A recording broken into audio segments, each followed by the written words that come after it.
Chapter 29. Diana's Wedding.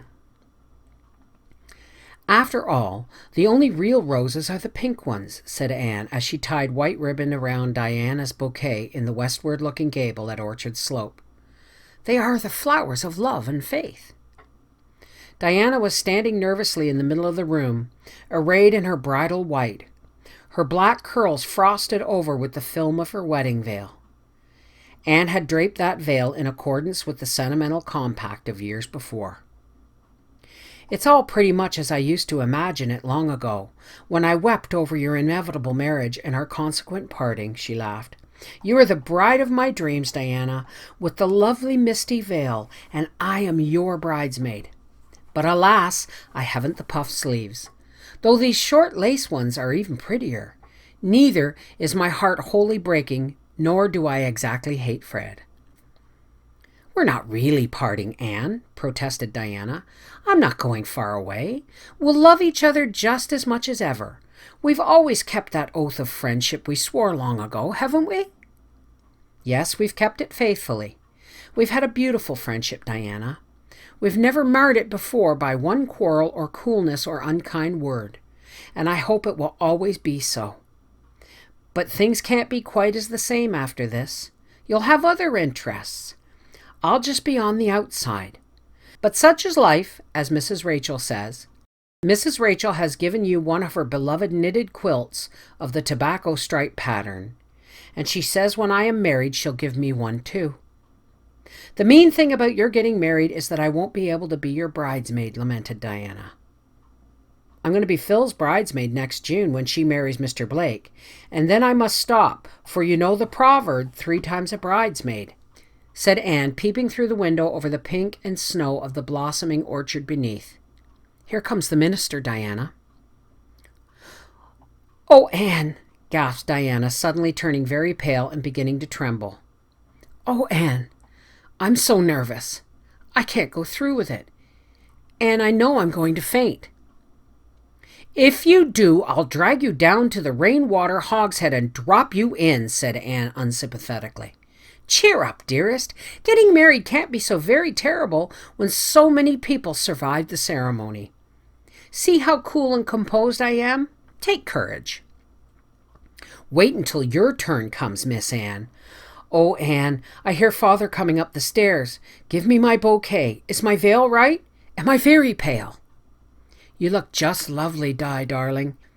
Kiss me goodbye for the last time. Diana Barry will never kiss me again."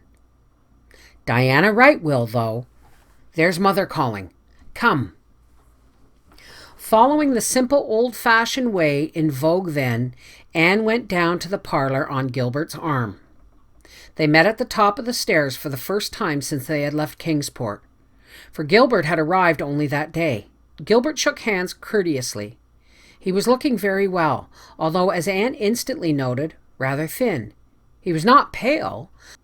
There was a flush on his cheek that had burned into it as Anne came along the hall towards him, in her soft white dress with lilies of the valley in the shining masses of her hair.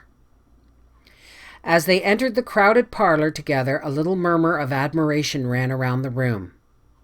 "What a fine-looking pair they are," whispered the impressible Mrs. Rachel to Marilla. Fred ambled in alone with a very red face, and then Diana swept in on her father's arm. She did not faint, and nothing untoward occurred to interrupt the ceremony. Feasting and merrymaking followed. Then, as the evening waned, Fred and Diana drove away through the moonlight to their new home, and Gilbert walked with Anne to Green Gables. Some of their old comradeship had returned during the informal mirth of the evening. Oh, it was nice to be walking over the well-known road with Gilbert again.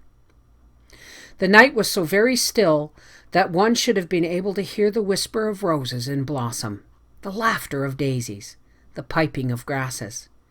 Many sweet sounds all tangled up together. The beauty of moonlight on familiar fields irradiated the world.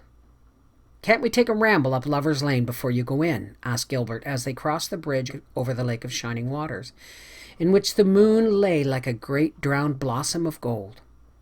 Anne assented readily. Lover's Lane was a veritable path in a fairyland that night, a shimmering, mysterious place, full of wizardry and the white-woven enchantment of moonlight. There had been a time when such a walk with Gilbert through Lover's Lane would have been far too dangerous.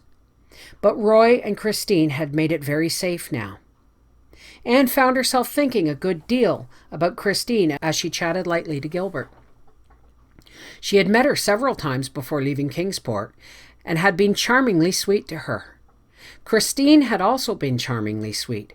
Indeed, they were a most cordial pair, but for all that, their acquaintance had not ripened into friendship. Evidently, Christine was not a kindred spirit. "Are you going to be in Avonlea all summer?" asked Gilbert.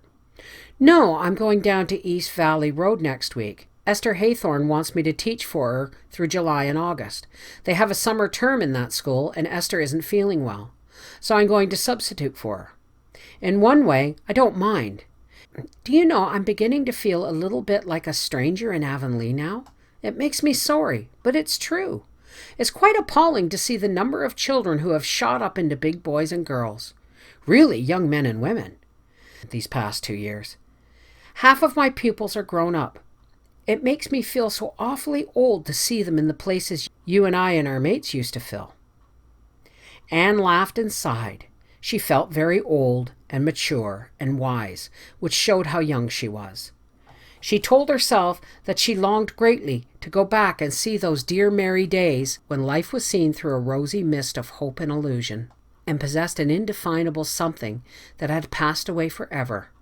Where was it now? The glory and the dream. "So wags the world away," quoted Gilbert practically and a trifle absently. Anne wondered if he was thinking of Christine. Oh, Avonlea was going to be so lonely now, with Diana gone.